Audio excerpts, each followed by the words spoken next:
안녕하세요. 희망나무TV 이다경입니다. 여러분, 우리가 경매로 물건을 가져오려고 할 때는 주변 시세보다 좀 더 싸게, 그리고 조금 더 내 마음에 드는 그런 물건을 가져오기 위해서 경매 입찰을 하는 건데요. 때로는 잘못 입찰을 받아서 인수해야 될 금액이 많은 경우도 있습니다.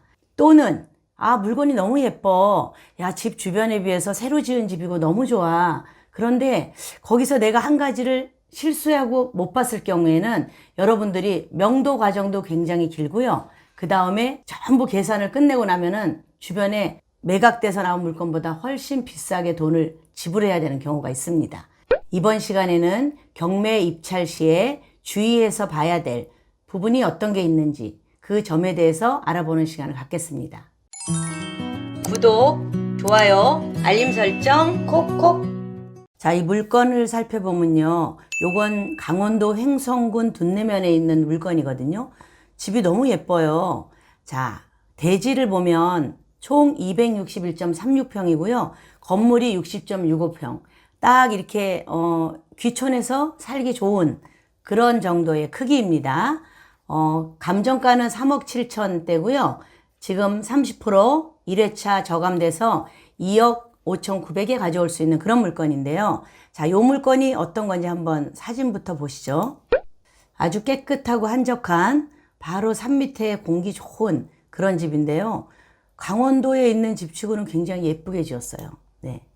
예술적인 감각이 드러나는 집. 네. 1층, 2층으로 되어 있는데 일자 모양도 아니고 이렇게 딱 기역자로 꺾여진 그런 모양이네요. 그렇죠? 바깥에 오건 창고인가요?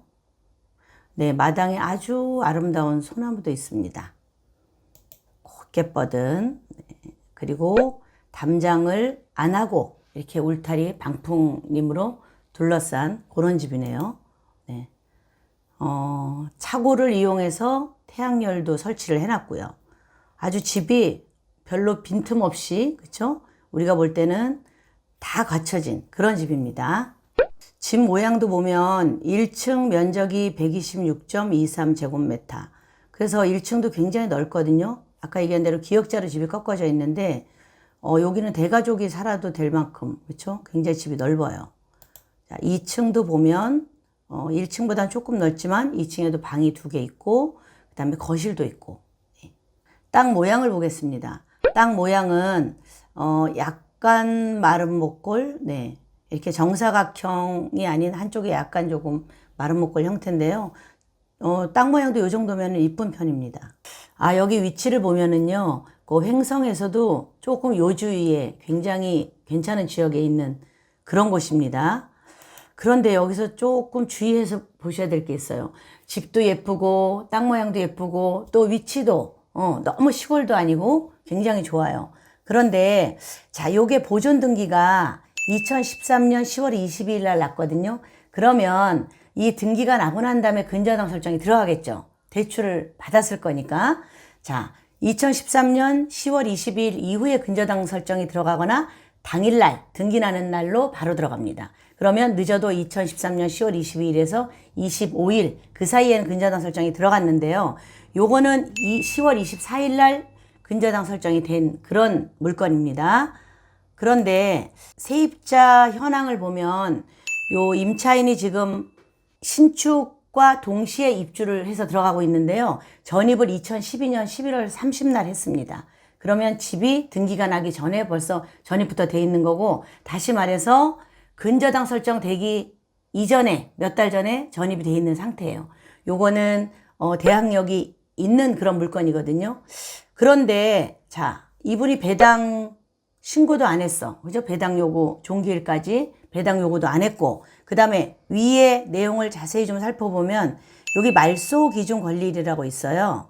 말소 기준 권리일이 2013년 10월 24일인데 이날이 최초 근저당 설정일이고, 이 근저당 설정 이후에 이분이 전입이 됐다면 무조건 말소입니다. 그런데 그러지 않고 그 이전에 전입이 돼서 대항력이 있는 그런 부분이죠. 그래서 소액 임차 기준일도 있는데 이분이 소액 임차인지 아니면 해당되는 임차 금액을 넘어섰을 수도 있어요. 본인이 얼마에 세 들어있다고 아무것도 밝힌 게 없거든, 법원에. 이럴 경우에는 무턱대고 그냥 낙찰을 받았을 때 어떤 현상이 발생하냐면요, 그냥 본인이 이렇게 써놔요. 주인하고 뭐 같이 얘기를 해서 써놓을 경우도 있어. 저 전세 2억에 있습니다 라고 하면 그걸 우리가 인수를 해야 되는 경우도 있습니다.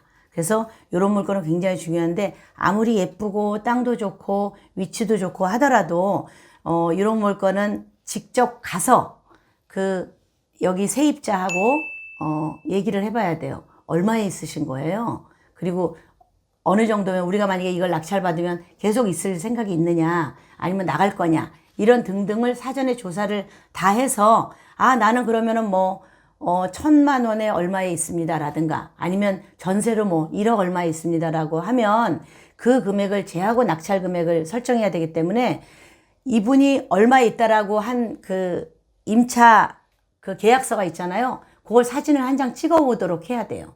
그것까지 해야 그게 증거가 돼서 이 사람이 나한테 보여준 건 이 금액이었다. 그리고 내가 얼마에 낙찰을 받잖아. 그죠?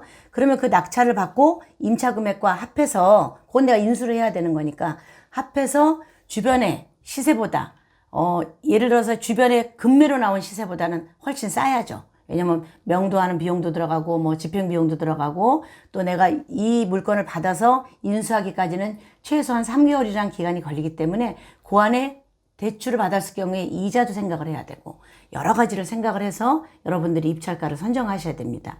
이런 물건은요, 꼭 가서 세입자를 만나보셔야 돼요. 만나서 제가 지금 그럼 얼마에 있다는 거를 확인서라도 하나 이렇게 받아와야 돼. 얼마에 있음, 이렇게 자필로. 그렇게 하시고 난 다음에 물건 입찰가 계산해서 들어가 보셔야 되는 그런 물건입니다.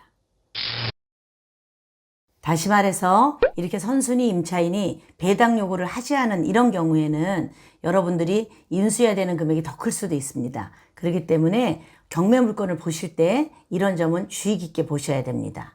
이렇게 아무리 마음에 드는 물건이 있다 하더라도요, 여러분들이 권리 분석을 정말 철저하게 잘 하셔야 됩니다. 자, 하나 쓱 지나쳤다가 나중에 더 큰 그런 부담을 안게 될 수가 있습니다. 자, 인수금액이 더 클 수도 있어요. 여러분, 낙찰가보다. 주의하셔서 앞으로도 경매 물건 차근차근히 잘 보셔서 좋은 물건 취하시기 바랍니다.